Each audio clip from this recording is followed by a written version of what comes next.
Assalamualaikum. Good morning. 10th class. Today in biology we will continue chapter number 16, Man and His Environment. Our second topic is biogeochemical cycles. It is present on page number 119 to 121. Today we will discuss what are biogeochemical cycles. All those cycles which has their pathway through which materials move from environment to the organism and back to the environment. What it means कि biogeochemical cycles की जब हम बात करते हैं तो हम उन सब बायो एलिमेंट्स की बात करेंगे जो कि हमारी लिविंग ऑर्गेनिजम्स के लिए सोर्स ऑफ एनर्जी हैं. ठीक है, वो कहीं ना कहीं इन्वायरमेंट से आ रहे होते हैं और हम उन्हें वापस फिर इन्वायरमेंट में भेजते हैं. तो बेसिकली जो साइकिल्स हैं वो हम जो स्टडी करेंगे, टू मेन साइकिल्स हैं, एक कार्बन साइकिल है और एक नाइट्रोजन साइकिल है. ठीक है, ऑलरेडी आप लोगों ने वाटर साइकिल भी पढ़ा होगा. ठीक है, थोड़ा सा अगर आप रिमाइंड करो प्रीवियस क्लासेस में आपने इनको स्टडी किया होगा. तो बायो जियो केमिकल से क्या मतलब है? बायो से मतलब है लिविंग में, और जियो यानी कि अर्थ की बात हो रही है, और केमिकल्स वो तमाम मटेरियल्स जो कि इसके ज़रिए रिसाइकिल हो रहे हैं कॉन्टीन्यूसली इन्वायरमेंट में. तो बेसिकली बायो जियो केमिकल साइकिल जो हैं वो साइक्लिक पाथ हैं. साइक्लिक पाथ से क्या मतलब है कि रिवाइज हो रहे हैं, गोल मूव कर रहे हैं. ठीक है, जिसमें मटेरियल्स क्या हो रहे हैं, पहले इन्वायरमेंट से मूव करते हैं ऑर्गेनिजम्स में. ठीक है, और फिर वो ऑर्गेनिज्म से वापस इन्वायरमेंट में चले जाते हैं.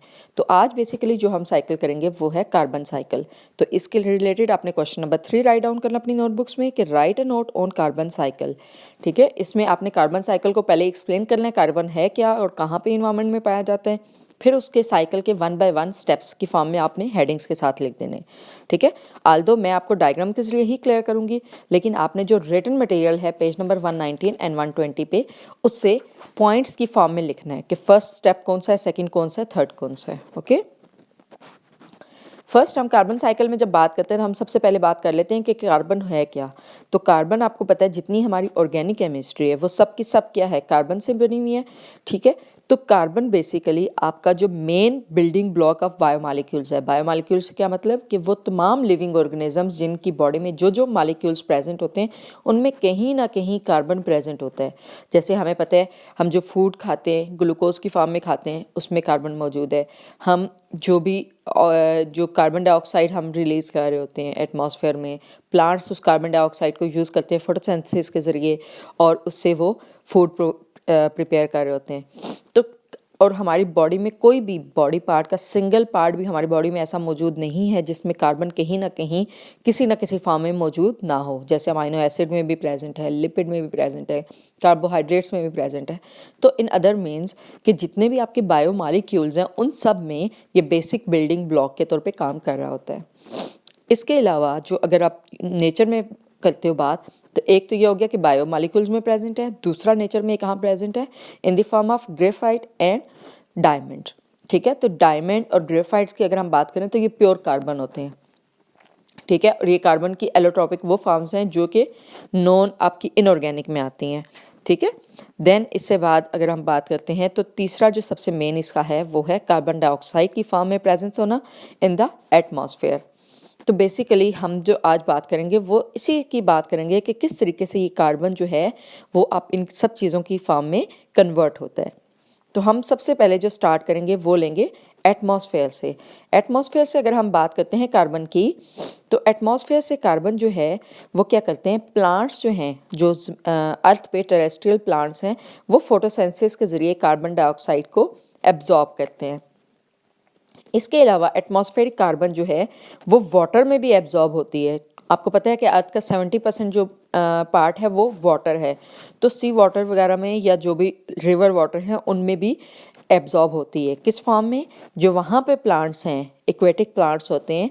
ठीक है, या आपके पास जो फाइटो प्लैंकटॉन्स की हमने बात की थी कि वो भी कार्बन फोटोसिंथेसिस का प्रोसेस कर रहे होते हैं. तो वो सब क्या करते हैं, फोटोसिंथेसिस के लिए कार्बन डाइऑक्साइड को एब्जॉर्ब करते हैं. अब ये यहाँ तक आ गई. अब इसके बाद ये जो कार्बन डाइऑक्साइड एटमॉस्फेयर से एब्जॉर्ब होने के ये दो तरीके हैं, एक टेरेस्ट्रियल प्लांट्स और दूसरे फाइटोप्लैंक्टन्स यानी कि वाटर में जो प्लांट्स हैं या जो भी दूसरे ऑर्गेनिज्म जो फोटोसिंथेसिस का प्रोसेस कर रहे हैं उनके लिए यूज़ हो रहा है. अब जब ये दो चीज़ें हैं जिनके ज़रिए कार्बन डाइऑक्साइड अर्थ में आ रही है. ठीक है, अब इस अर्थ से क्या हो रहा है, यहाँ से वो जो है कार्बन डाइऑक्साइड रेस्पायर करेंगे तो वापस एटमॉस्फेयर में जाएगी। इसी तरह प्लांट्स की भी अगर बात करो तो वो भी रेस्पायर करेंगे तो कार्बन डाइऑक्साइड वापस जाएगी। लेकिन इसके अलावा क्या हो रहा है, कुछ कार्बन डाइऑक्साइड जो फूड की फार्म में कन्वर्ट हो जाती है और वो दूसरे ऑर्गेनिजम्स में चली जाती है। ठीक है, यही काम हो रहा है जो सी के अंदर है या रिवर के अंदर, यानी कि कोई भी वाटर बॉडी के अंदर, और दूसरा कहाँ पे हो रहा है, जो टेरेस्ट्रियल पे है, यानी कि ह्यूमन है, एनिमल्स हैं, जो भी उन प्लांट्स को खाते हैं उनमें भी कहीं ना कहीं कार्बन के कंपोनेंट्स मौजूद होते हैं, कार्बन वहाँ पे सेव हो रही होती है। ठीक है, अब क्या होता है, ये सब के सब रिस्पायर करते हैं और कार्बन डाइऑक्साइड आपकी एटमॉस्फेयर में रिलीज करते हैं। एक तो ये प्रोसेस हो गया। एटमॉस्फेयर से कैसे आई, फोटोसिंथेसिस के ज़रिए, और वापस एटमॉस्फेयर में इन सब से कैसे जा रही है, रेस्पिरेशन के ज़रिए। ठीक है, अब तीसरी चीज़ हो रही है, वो जो प्रोसेस है वो क्या हो रहा है, यहाँ से जो हमने फूड खाई थी, ये चाहे वो प्लांट थे, चाहे वो एनिमल्स थे, ठीक है, चाहे वो अर्थ के थे या फिर आपके पास जो एक्वेटिक हैं वो, अब इन सब की क्या हो रही है, जब इनकी डेथ होती है, यानी कि ये आफ्टर लाइफ डेथ के बाद क्या होता है कि हम उन्हें ज़मीन में दबा देते हैं या कहीं ना कहीं वो ज़मीन में चले जाते हैं, तो आहिस्ता आहिस्ता वो फॉसिल फ्यूल्स बन जाता है। ठीक है, क्योंकि फॉसिल फ्यूल में हमने क्या बात की थी, कार्बन के कंटेंट हैं सारे, याद है ना, पेट्रोलियम हमने केमिस्ट्री में जो स्टडी किया है। ठीक है, तो उसमें अगर आपको याद है तो वो सारे के सारे क्या हैं, कार्बन 1 से लेकर कार्बन 100 तक जा रहे थे। तो डेथ के बाद क्या होता है, ये मिलियंस ऑफ ईयर का प्रोसेस होता है कि ये फॉसिल फ्यूल्स फॉर्म होते हैं। ठीक है, ये फॉसिल फ्यूल जो फार्म होता है वो हम इंडस्ट्रीज़ में यूज़ कर रहे हैं और इंडस्ट्री से कंबशन का प्रोसेस हो रहा है और ये वापस कार्बन डाइऑक्साइड एटमॉस्फेयर में आ जाएगी। तो डैट मीन्स कि ये पूरे का पूरा जो प्रोसेस है वो क्या है आपका, इसी तरह कॉन्टीन्यूसली चल रहा है। कहाँ से, एटमॉस्फेयर से, वाटर से, अर्थ क्रस्ट से और वापस दोबारा एटमॉस्फेयर से। तो कॉन्टीन्यूसली एक ये प्रोसेस है। तो इस तरीके से कार्बन साइकिल आपका वर्किंग कर रहा होता है। तो आपका स्टेप 1 क्या हो जाएगा कि एटमॉस्फेयर से कार्बन डाइऑक्साइड फोटोसिंथेसिस के ज़रिए टेरेस्ट्रियल प्लांट्स और एक्वेटिक प्लांट्स में आती है।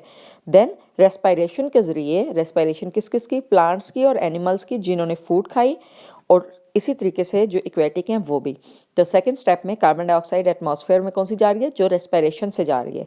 और थर्ड प्रोसेस में क्या हो रही है, जो इन बॉडीज़ के अंदर in the form of food absorb हो गई है कार्बन, वो क्या हो रही है, वो सारी की सारी इनके अंदर जो स्टोर हो गई थी वो आफ्टर डेथ क्या होगी, फॉसिल फ्यूल में कन्वर्ट हो जाएगी। और थर्ड स्टेप क्या हो जाएगा, फॉसिल फ्यूल जो है वो कंबशन के ज़रिए दोबारा कार्बन डाइऑक्साइड एटमॉस्फेयर में रिलीज़ कर देते हैं। तो इस तरीके से एटमॉस्फेयर में कार्बन डाइऑक्साइड की अमाउंट जो है वो कॉन्टीन्यूसली चलती रहती है। ठीक है, thank you class for today's lecture. You have to learn it and write down. Thank you, अल्लाह हाफिज़।